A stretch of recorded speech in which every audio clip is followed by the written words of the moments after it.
వదిలేసి వచ్చాక తన ప్రమేయం లేకుండా ఎవరో చేసిన తప్పుకి తనను తానే బలి చేసుకోబోయింది. మీ ముందే వాడు ఫోన్లో మాట్లాడాడు. ఇది కూడా నాటకమే అంటారా? ఇప్పుడైనా నిజమేంటనే తెలిసింది కదా. చెల్లి పెళ్లి చెడగొట్టిన ఈ అన్నయ్య తిరిగి ఎందుకు నిలబెట్టాలనుకుంటాడు? మీరే చెప్పండి.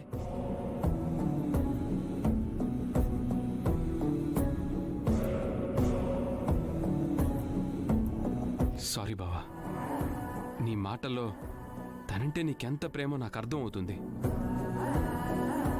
నువ్వు అపార్థం చేసుకున్నావని తను నిన్ను అపార్థం చేసుకోదు, అర్థం చేసుకుంటుంది.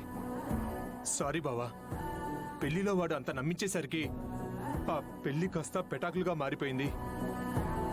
మా అమ్మా నాన్న తరపు నుంచి నేను సారీ చెప్తున్నాను. ఆ మేడం ఎవరో మాకు తెలియదు కదా బాబు.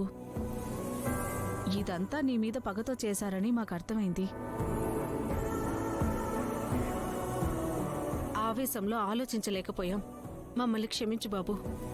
ఇప్పుడు నాకు కావాల్సింది మీ క్షమాపణలు కాదండి, నా చెల్లి మెడలో మీ అబ్బాయి కట్టే 3 ముళ్ళు. ఈ 3 ముళ్ళు 2 ప్రాణాలు కాపాడతాయి.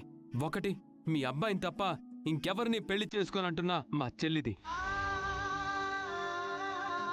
2 ఈ పెళ్లి జరిగితే తప్ప ప్రాణానికి గ్యారంటీ లేదని బంధించిన మా అమ్మది.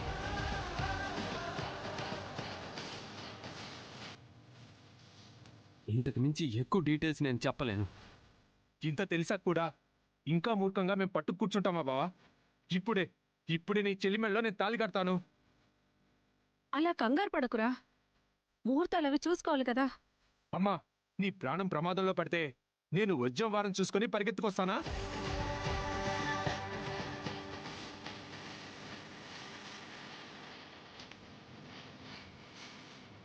వంశీ, ఆ రోజు నిన్ను తప్పుగా అర్థం చేసుకొని కొట్టాను, నన్ను క్షమించు.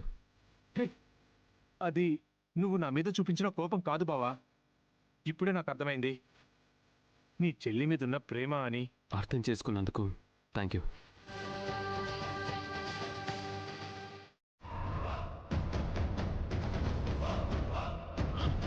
అలా అంటే ఎలా మావయ్యా? చూడు, ఈ విషయంలో నేను ఎవరి మాట వినను. ఇందు పెళ్లి జరిగింది అని కన్ఫర్మ్ అయ్యాక మాత్రమే శారదని వదలమని చెప్తాను. ఇది ఫైనల్. మావయ్య మావయ్య ఏమైందిరా చెర్రీ? మావయ్య మాట వినడం లేదు. పెళ్లి జరిగిందని కన్ఫర్మ్ అయ్యాక మాత్రమే పెద్దమ్మని వదిలేయమని చెప్తానంటున్నాడు.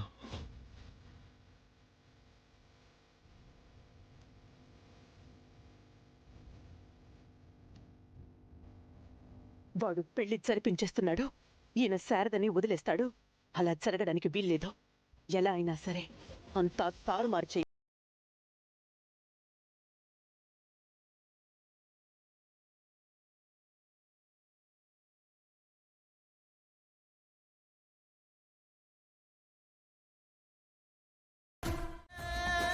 పెళ్ళా? ఇక్కడ పెళ్లి కోసమని పందిళ్లు వేసి బంధువులు పిలిచి అంత హంగామా చేశాం.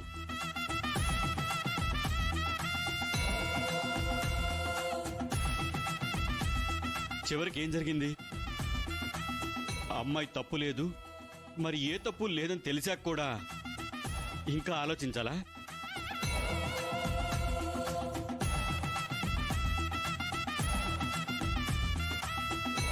ఖర్చు పెట్టేదంతా చేశాం.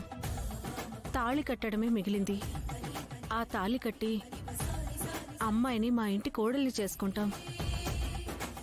మా తప్పు మేము తెలుసుకున్నాం.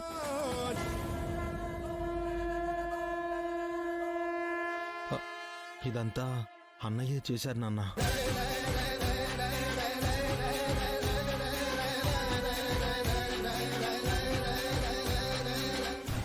చెర్రీ, ఇప్పుడు నా గొప్పతనం గురించి చెప్పాల్సిన అవసరం లేదు. ఆలస్యం అయితే అక్కడ అమ్మ ఇబ్బంది పడుతుంది. త్వరగా పెళ్లి జరిపించండి ప్లీజ్. ఏంట్రా తొందరపడుతున్నావు? శారద ఇబ్బంది పడ్డమేంటి? నాన్న మీరు టెన్షన్ పడతారని చెప్పలేదు నాన్న. మామయ్య పెద్దమ్మని తీసుకొచ్చి గెస్ట్ హౌస్లో ఉంచారు.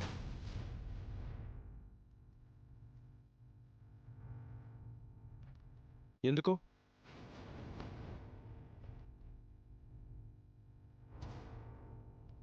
ఈ రోజు ఏ ముహూర్తానికి పెళ్లి ఆగిపోయిందో అదే టైంలోగా రేపు వాడు పెళ్లి జరిపించాలి. లేదంటే వాడితో పాటు నిన్ను తోడుగా పైకి పంపిస్తాను.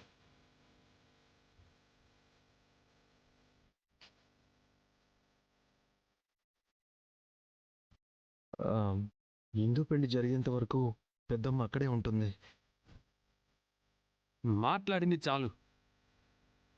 ఎవడో చేసిన తప్పుకి ఇప్పటిదాకా మా అమ్మ బాధపడుతూ ఉన్నా సహించాను. త్వరగా తాళి కట్టు ప్లీజ్.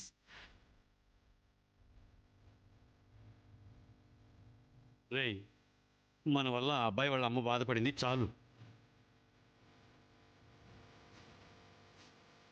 పెళ్ళంటే ఒకళ్ళనొకళ్ళు అర్థం చేసుకోవటం.